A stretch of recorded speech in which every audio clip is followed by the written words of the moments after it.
Aujourd'hui dans Hopla, nous replongeons dans le passé glorieux du château Hutschneider. Cette demeure a traversé les époques. De 1908 à 1939, elle est d'abord la propriété de la famille Hutschneider.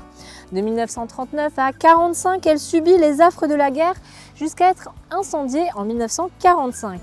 En 1958, Marcel Piron rachète cette ruine pour y installer les bureaux et les ateliers de son entreprise. Le château est ensuite réhabilité et abrite aujourd'hui les bureaux de la Casque. Bonjour Jean-Michel Conrad. Bonjour Marie. Merci d'avoir accepté mon invitation pluvieuse. Avec plaisir. Alors tu es le petit-fils de Marcel Piron, fondateur de l'entreprise Piron. Tu es aujourd'hui retraité de la PJ du mythique 36 quai des Orfèvres. Tu es également auteur de plusieurs romans policiers et surtout de deux ouvrages qui nous intéressent aujourd'hui. L'un sur Marcel Piron, donc ton grand-père, et l'autre sur le château Hutschneider du temps de Piron. J'ai récupéré deux exemplaires chez ta tante et je dois dire que je les ai dévorés. C'est gentil, merci. Première question, comment est-ce qu'on passe d'inspecteur à écrivain? Ah, c'est une bonne question. Comment on passe d'inspecteur à écrivain? L'écriture fait partie du métier, donc les rapports sur les enquêtes criminelles nécessitent une réaction poussée. Des enquêtes sur une scène de crime nécessitent d'avoir des informations très claires, transmises en français, dans bon français. Il faut trouver les mots justes pour décrire la scène de crime, des choses comme ça. Donc l'écriture fait partie du métier de flic de PJ. Mmh. Alors après, j'ai eu envie de raconter des souvenirs pour mes enfants, pour mes filles, que je ramenais jamais de travail à la maison, donc je ne parlais jamais de mon boulot à la maison. Quand elles étaient en âge de comprendre, oui. J'ai raconté mes souvenirs de la PJ. Et puis après, de fil en aiguille, je suis resté dans le polar, dans l'écriture, mais dans le polar. L'imagination fait le reste. Et puis là, ton métier d'inspecteur, c'est aussi un métier d'analyse. Donc, tu as dû en faire preuve aussi pour écrire ces deux livres, parce que tu as récupéré beaucoup de pièces. Alors, la base est la même. La base, c'est les archives. Il n'y a pas de bonne police sans archives. Et pour écrire ces bouquins, j'ai pu avoir la chance de consulter les archives de mon grand-père, celles qu'avait conservées ma tante, oui. Pour écrire ces deux livres. Notamment le livre sur le château Hutschneider. Malheureusement, les archives ne sont pas totales, mais j'ai pu à peu près reconstituer le puzzle. Mais malheureusement, c'est toujours quand les personnes sont mortes qu'on se pose des bonnes questions, qu'on n'a jamais eu l'idée de se poser avant. Et malheureusement, on n'a plus de réponse. Donc, il est important d'écrire les choses. Mon grand-père le savait, il était important d'écrire les choses, parce qu'en tant qu'éditeur qui avait vécu la guerre, il a eu au cœur de ses préoccupations comme éditeur dans les années 70, de trouver les bons auteurs qui avaient été des témoins privilégiés de l'époque de la guerre et de les faire parler. Donc on retrouve des personnages très importants comme Eugène Heiser ou Higel sur la guerre vécue par les Lorrains, les Sarregueminois en particulier. D'accord. Et ces archives, justement, vous en avez fait don aussi aux archives de Sarreguemines Une partie, ma tante est en train de les trier et le but du jeu, effectivement, est qu'elle ne se perde pas, qu'elle reste. Oui, c'est important de préserver ce patrimoine historique. Alors, en ta compagnie, nous allons redécouvrir l'histoire du château et de ses annexes à la grande époque de l'entreprise Piron.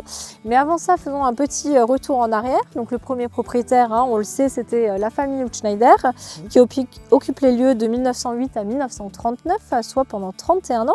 Que se passe-t-il ensuite ?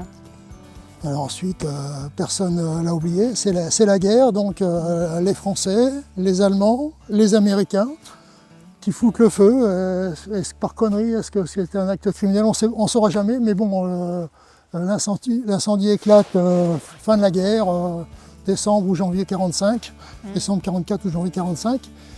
Mon grand-père a dit que les Américains ont refusé l'intervention des pompiers pour éteindre le feu. Alors, pourquoi écrit ça? Je pense qu'il avait certainement des informations pour le dire, pour l'écrire.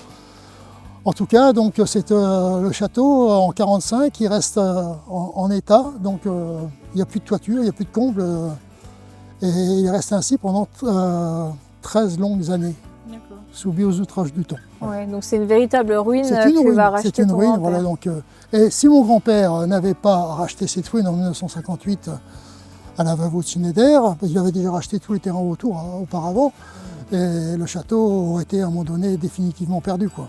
et on n'aurait pas le plaisir de le voir tel qu'il est aujourd'hui. Oui, il a sauvé ce patrimoine. Donc je pense que le véritable sauveur du château, c'est Marcel Piron. Et tu m'as confié lors de notre entretien téléphonique que depuis que ton grand-père avait vendu le château, tu n'avais plus remis les pieds dans ce château. Non, je n'ai plus jamais remis les pieds, donc là c'est une première. D'accord. Beaucoup d'émotions et beaucoup de plaisir à retrouver le château, à le deviner tel qu'il aurait pu être du temps de ces brillants industriels qui étaient les Hutschneider. Oui, je suis ravie de partager ce moment avec toi.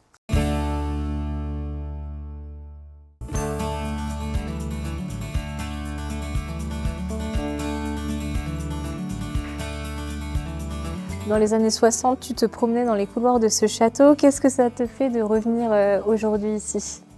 C'est une grosse séquence émotion pour moi parce qu'effectivement, je ne suis pas revenu ici depuis 1991, date à laquelle mon grand-père a vendu l'édifice au district. Donc je découvre en gros le château tel qu'il avait pu être du temps de la famille Hutschneider. D'accord. Donc là, toi, tu reconnais presque plus rien. Je ne reconnais pas. Sinon, ce que j'en savais de par les photos du château en ruine, de ce que ça pouvait être. Mais non, je n'y étais jamais rentré. L'entrée n'a pas changé, à part qu'il y a un tapis. Mais bon, le panneau mural, le magnifique panneau mural de la faïencerie est toujours là, magnifique. Il y avait une porte battante, comme il y avait dans les saloons. Okay. Mais quand on passait cette porte battante, on arrivait effectivement, il y avait ces piliers qui étaient là, que mon grand-père avait conservé, effectivement. Aujourd'hui, le château tel que je le découvre, il est magnifique. Donc j'ai vraiment l'impression de me retrouver du temps de la famille Hutschneider. Les architectes ont fait un beau travail alors de réhabilitation. Oui, effectivement, c'est une très très belle réalisation. D'accord. Et alors tu me disais que là-bas au fond, il y a le bureau de ton grand-père. On va peut-être aller faire un petit tour ? Oui, s'il existe encore. Oui. Allons-y.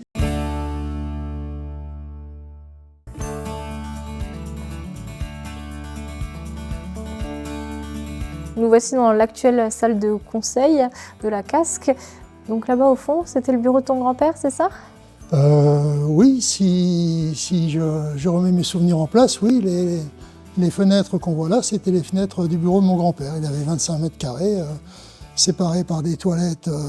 Et la partie du fond, le plus grand bureau, était celui de son secrétariat. Ok, donc toutes les cloisons de l'époque ont été abattues, oui, ça absolument, n'a plus rien à voir. Donc, ce qui fait que je suis un petit peu perdu à cet endroit-là. Oui, ça se voit. Alors ici, à cet emplacement, tu me disais qu'on avait une machine d'imprimer. Oui, il faut imaginer qu'il y avait une cloison tout le long qui séparait la salle d'exposition du matériel scolaire et scientifique. Et la partie arrière, qui donne sur le parc, c'était les machines d'imprimerie. Voilà, donc il y avait une partie de l'imprimerie qui était ici, tout ce qui était typo, et une partie qui était dans les anciennes écuries. Voilà. Et dans la cave aussi, tu avais la fabrication des cartes postales. Hein ? Voilà, le train de fabrication de cartes postales au bromure, voilà, donc les cartes postales en noir et blanc. Donc, ok, d'accord. Ça, c'était avant l'arrivée de l'offset. Ok. Sur cette photo, on peut voir ton oncle, Jean-Marcel, qui est à cet endroit-là, oui. Sur cette même escalier. C'est une photo qui date de 1958, lorsque mon grand-père a acheté les ruines. Donc on imagine bien la rambarde de l'étage qui s'est effondré complètement. L'escalier qui est à moitié effondré aussi. L'escalier était en bois à l'époque, avec des marches en chaîne. Donc à mon avis, on ne pouvait plus grimper sans escalader. Mais voilà, donc l'escalier a été refait en gros à l'identique, à part qu'il est en pierre. Ouais. Oui, c'est ce qu'on voit là, voilà, vraiment. Mais bon, très très belle réalisation. Alors tu me racontais aussi hors caméra une petite anecdote avec des employés de ton grand-père. Est-ce que tu peux me la rappeler ? Oui, au dernier étage, dans le troisième étage, celui qui avait reçu mon grand-père, il y avait Gilberte Brour qui travaillait là, qui était une amie de ma grand-mère. Elle travaillait aux cartes postales, à l'édition de cartes postales. Sa fille Simone travaillait ici même. Alors à cet endroit-là, l'atelier n'avait pas été conservé par mon grand-père, il avait fermé la tour, et donc il y avait un demi-palier à ce niveau-là, tel le demi-palier, et c'était le standard téléphonique. Et c'était sa fille Simone qui s'occupait du standard, et donc il y avait un petit escalier de meunier qui montait au standard. Donc elle avait une vue magnifique sur la cour d'entrée du château. Et malheureusement, Simone est morte jeune, à la suite d'une longue maladie. Et quand mon grand-père a appris le décès de Simone, il savait qu'elle avait une fille, Simone, une fille qui était jeune. Donc il a demandé à son fils, Jean-Marcel, de l'embaucher si elle n'avait pas de travail. Okay. Et donc je sais que cette jeune personne à l'époque a été embauchée chez Piron et qu'actuellement elle travaille à la Casque. Ah bah alors donc, ça c'est rigolo. Il y a trois générations de la famille Brour qui ont travaillé dans le château. Et peut-être qu'on va la croiser dans les couloirs, ça serait rigolo. On monte à l'étage? Ah, volontiers.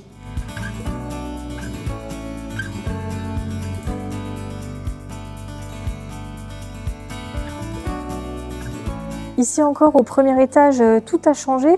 Tu ne reconnais plus rien? Je ne reconnais plus, puisqu'ils l'ont refait comme il était à l'identique. C'était la partie nuit, les chambres de la famille Schneider qui donnaient sur cette coursive.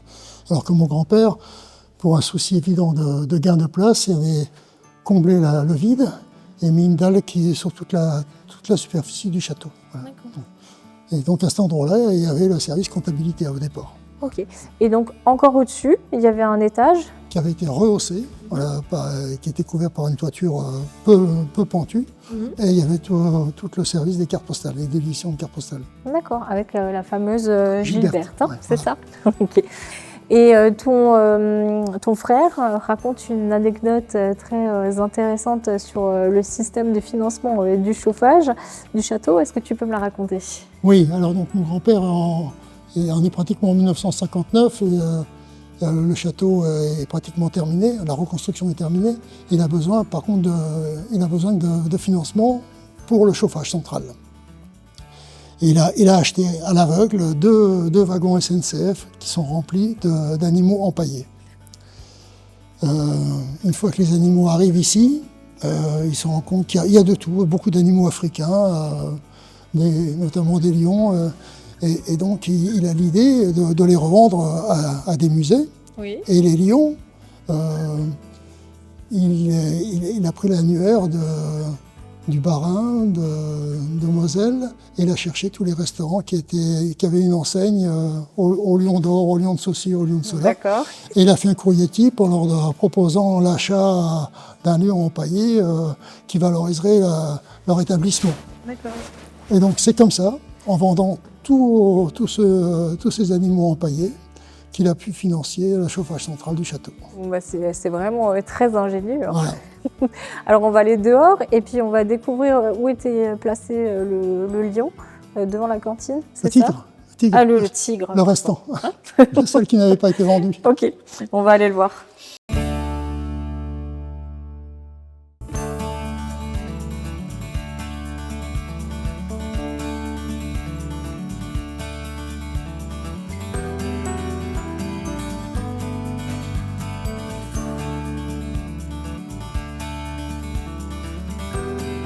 Alors à l'emplacement justement du fameux tigre et de l'emplacement de la cantine, donc c'était ici alors? La cantine était implantée quelque part par là. Voilà, d'accord.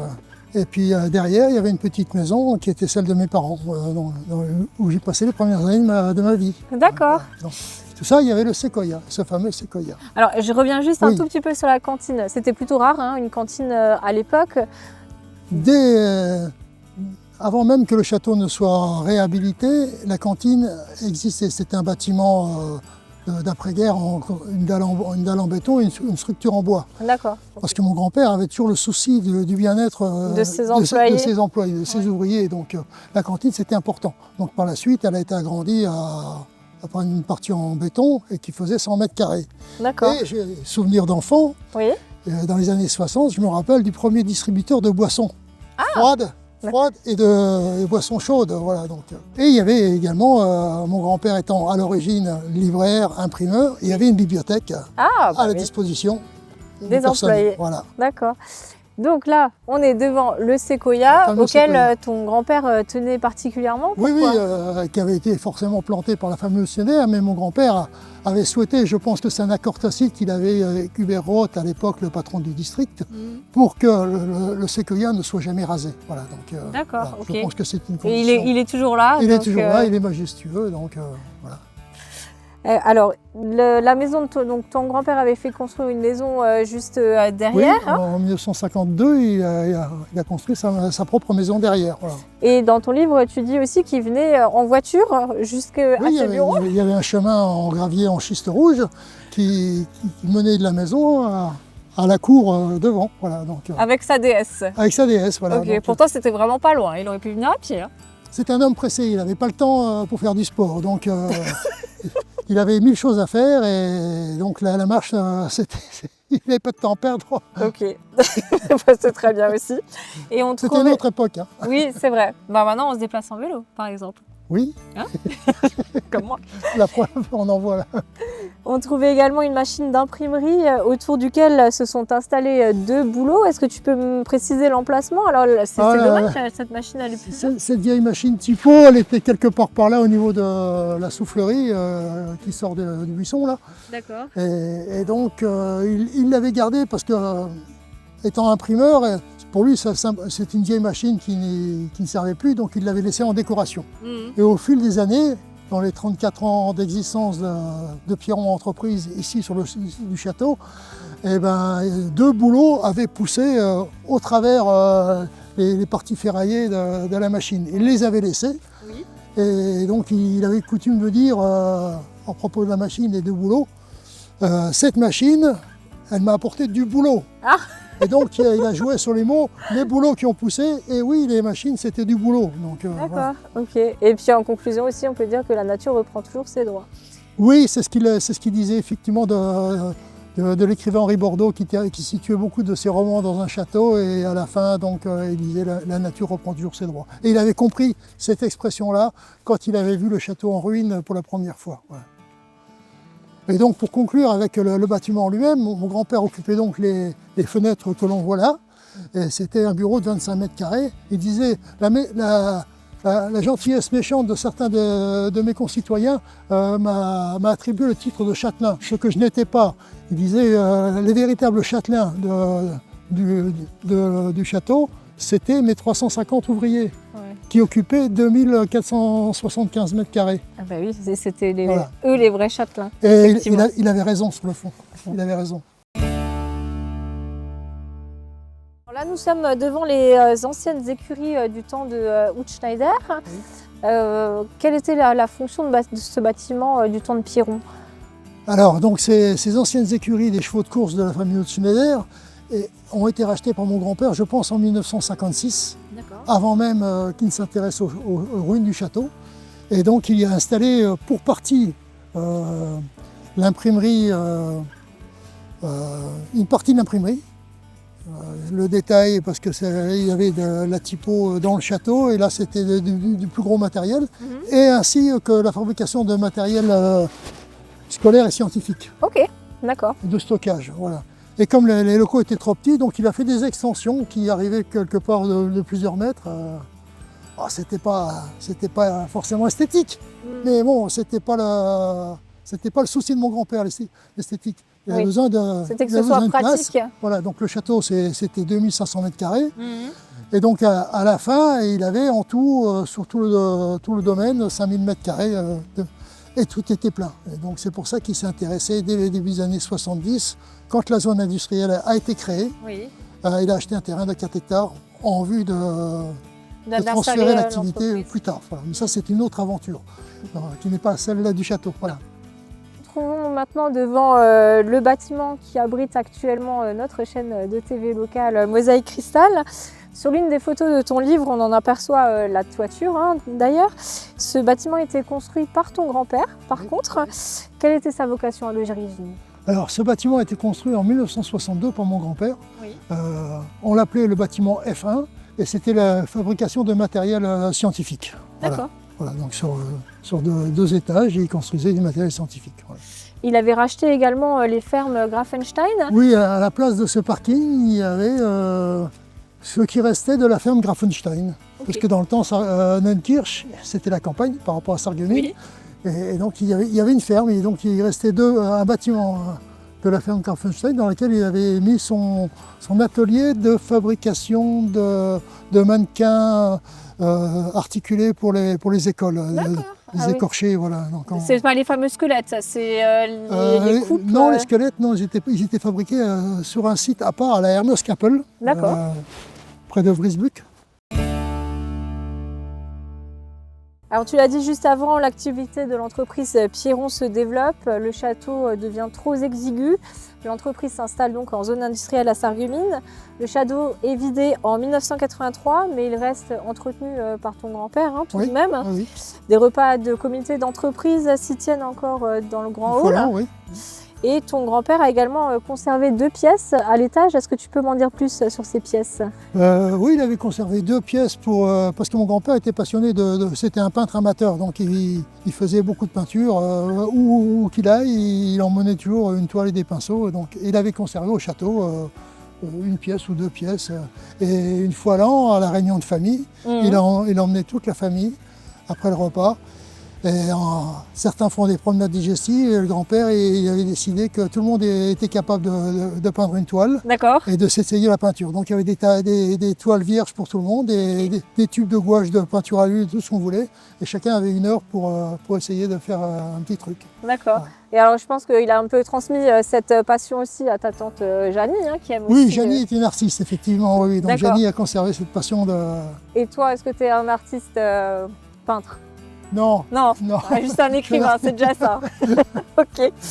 Alors merci de nous avoir partagé tous ces souvenirs. C'est assez cocasse parce que comme tu le dis dans le livre, ton grand-père te reprochait parfois ton manque d'intérêt pour l'entreprise. Oui, j'étais l'aîné de ses petits-fils, c'était avec moi qui s'engueulait le plus. Mais bon, pourquoi je ne suis pas rancunier, quoi. Oui. Et pourtant aujourd'hui, effectivement, c'est toi qui fais vivre sa mémoire. Voilà. Donc il doit te remercier de là où il est. Donc c'est vrai que je n'ai qu'un souhait, c'est qu'un jour, la casque mette une plaque à l'entrée du château et se rappelle de mon grand-père comme étant celui qui a sauvé le château. Oui, voilà. Alors, j'ai fait un rêve, un vieux pieux. J'espère qu'elle l'entendra. Oui, j'espère. Et dans cette famille, tu as aussi tenu à rendre hommage à ta grand-mère douce et bienveillante en donnant son prénom à ta fille. À ma fille aînée, oui. Mathilde, c'est ça. C'est un bel hommage.